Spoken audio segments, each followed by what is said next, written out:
like a barefoot traveler traversing the terrain of life, looking for cheat codes, looking for treasure, looking for tidbits in order to get by, smashing that ego, making sure that you are tuned into me, Johann Francis, and this right here, this ego killer that I have for you. Well, we're going to talk about that one thread that keeps you guys in the same modus operandi for your entire adult life, and we're going to make moves to get past that. I'm talking about that toxic stress right there. The impacts are the same, my friends, which all result in you guys coming to fuck with people like me, trainers, coaches, therapists, counselors, OTs, PTs, OTTs, OPPs, I don't know. Under normal circumstances, when a threat pulls up in front of you, you either fight or flight. But the difference with toxic stress is we actually learn to cope. So why are you coping with this? Bit by bit, it kills you. Like a death by 1,000 paper cuts, toxic stress becomes a norm in your everyday life. Some 64% of people have reported feeling some type of trauma or abuse in their life. And that doesn't even include the amount of people that say mental distress has been in some fashion and form inside of the daily life. Of course, my issue is you've accepted a little bit more than you need to accept on a daily life. Let me put it to you like this. I knew a guy named Charles. He was accepting an award, a Lifetime Achievement Award. He was kind of overweight. He was a principal, very, very cool, but also really heavy, kind of unhealthy. We were training for a long time. He got all the way to the point where he was gonna make the trip overstate, collect his Lifetime Achievement Award. He had lost 30 pounds with me. We were working 2 or 3 times a week. Well, when he accepted that award, it was all cheers, all happiness, all flowers. Give Charles his flowers. But the next day, he was on his back, suffered a heart attack. It was all those years, all that stress, all the demands of the work, and then the event. And it wasn't enough that we were only working together for 3 months and he prepared for this little achievement. It was already that lifetime of stress, the adult stress, the pressures of his job that ended up making him have that heart attack. And when I visited him in the hospital, I was watching a man who was having a hard time achieve a work-life balance, or as I like to regrettably call it, work-life imbalance.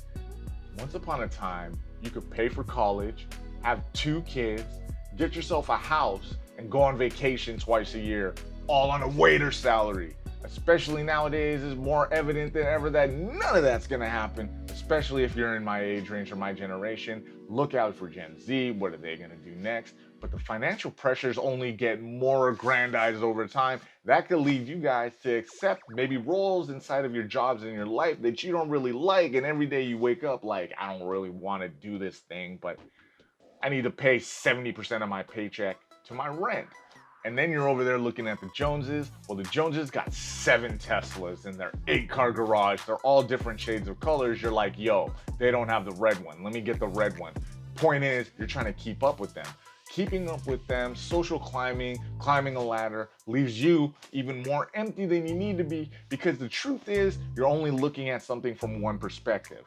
Well, in a highly competitive, especially in a corporate highly competitive landscape, one that looks urbane to the ordinary man or woman, that is the height of success. To be able to say you got this, you got that, you're whipping this, you built that, this is my house.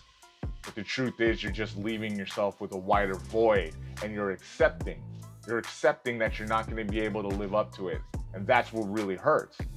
Having been in the same situation, types of my job for 20 years, job insecurity hasn't been my thing, meaning job insecurity is a very real reality for you guys, and that right there is a source of toxic stress for you, especially the more competitive industries that you guys work and surround yourself in. All right, so now you know what it looks like. What are we gonna do to get away from toxic stress? Well, to get away from toxicity, to get away from anything chronic, you need to focus on the moment. Anytime in my life where I felt overwhelmed, where I've looked behind me and been like, I've accepted a bunch of bullshit and nothing's actually helped me add, it's only taken away. I had to find my moments to practice and meditate, and take into full consideration the power of the moment. Find your mantras, sit and meditate for a minimum of 5 minutes, work your way up to 15 or 20, and then use your mantra throughout your day.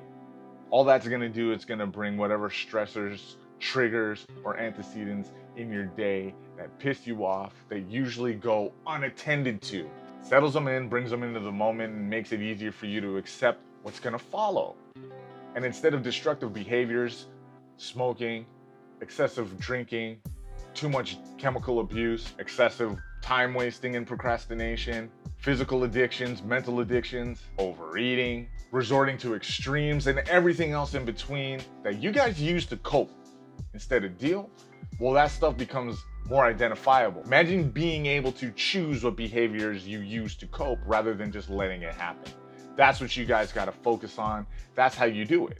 Make sure your mantra is repeatable, that it's positive, and it's short. Don't come out the gate with some 10-word mantra. Have it mean something to you, like I am, so hum. Just let me know what you guys think of in the comments. I'll appreciate that. Try that one out.